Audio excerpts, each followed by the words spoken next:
Hello guys, நான் உங்கள் DK. Please like, share and subscribe my channel. நாம் இன்று பார்க்க போகிற வேண்டிய படம் வந்து பார்த்திங்கன்னா மிஸ்டர் சிவகார்த்திகேயன் அவர்கள் நடித்துள்ள மதராசி திரைப்படம். இந்த படத்தை வந்து பார்த்திங்கன்னா டைரக்ட் பண்ணிக்கிறது மிஸ்டர் முருகதாஸ் அவர்கள். லக்ஷ்மி மூவிஸ் தான் வந்து பார்த்திங்கன்னா ப்ரொடியூஸ் பண்ணிக்கிறாங்க. படத்தை வந்து பார்த்திங்கன்னா சொல்லப்போனால் ஏ மிக்ஸ் ஆஃப் கஜினி, துப்பாக்கி, மாவீரன் சொல்லலாம். ஏன்னா படத்தில் ஒரு ஃபைவ் கண்டெய்னர் வந்து கன்ஸ் வந்து இருக்கும் சென்னைக்கு. Just to make sure like South India ரொம்ப பீஸ்ஃபுல் பிளேஸு. நம்ம இந்த பிளேஸை வந்து ஒரு வயலண்ட் சிட்டி ஆக்கலாம், just like North India. Gun culture அதிகமாக இருக்குது. நம்ம இங்கேயும் வந்து பார்த்திங்கன்னா கன் கல்ச்சர் வந்து மக்களில் கொண்டு வரலாம் அப்படின்னு ஒரு நோக்கத்தோட. ஸோ கன்னுடைய பிஸ்னஸ் அதிகமாக they will earn more profits.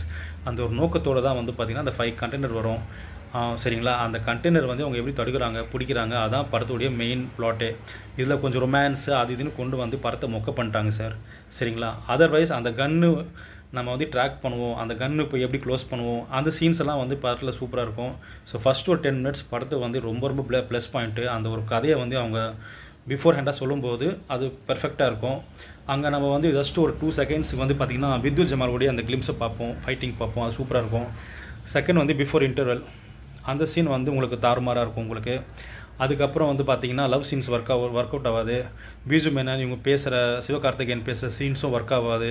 ஒரு காமெடி வந்து உங்களுக்கு மனசில் நிற்காது. காமெடி ட்ரை பண்ணுறாங்க, பட் நம்ம மனசில் அது காமெடி மாதிரியே தெரியாது சார் உங்களுக்கு.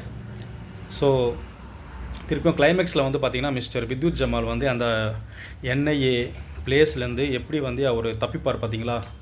அந்த சீனுக்கு வந்து படத்துலேயே மிக அதிகமான கைத்தட்டல் அந்த சீனுக்கு தான் கிடச்சிது. ஏன்னா அதில் வந்து அவர் ஆக்ஷன்ஸ் வேறு லெவலில் பண்ணியிருப்பார். மேபி நம்ம ரெக்வெஸ்ட் பண்ணலாம் மிஸ்டர் நிறைய ப்ரொடியூசர் டைரக்டருக்கு, வித்யுத் ஜமாலை வச்சுட்டு ஒரு படம் எடுங்க. ஜஸ்ட் லைக் ஹிந்தியில் எப்படி ஒரு கமாண்டோ படம் எடுத்தாரோ தமிழிலும் நீங்கள் எடுங்க.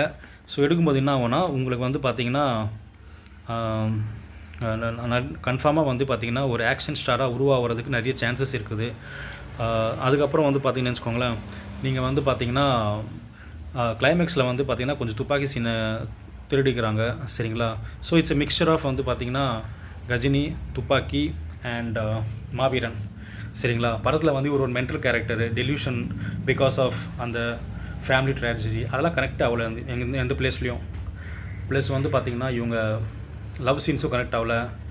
பிஜு மேனன் வந்து பார்த்திங்கன்னா டேரக்டர், இவர் ஒரு சாதாரண ஒரு காமன் சிட்டிசன். அவங்க கொஞ்சம் காமெடி ட்ரை பண்ணியிருப்பாங்க, அதுவும் கனெக்ட் ஆகலை. சரிங்களா? ஓவரால் சொல்லப்போனால் ஒன் டைம் வாட்சபிள் மூவி. அதுக்கப்புறமும் நீங்கள் வாட்ச் பண்ண ட்ரை பண்ணிங்கன்னா அது உங்களுடைய ஓன் ஃபேத். சரிங்களா? படத்தை சொல்லப்போனால் படத்தில் வந்து சிவகார்த்திகேயன் தான் லூசுன்னு மென்டல் நம்ம நினச்சோம். பட் ஆக்சுவலாக உண்மையில சொல்லப்போனால் நம்ம ஆடியன்ஸ் நாம் தான் மென்டல் ஆக்சுவலாக இந்த மாதிரி படத்துக்கு போகிறதுக்கு.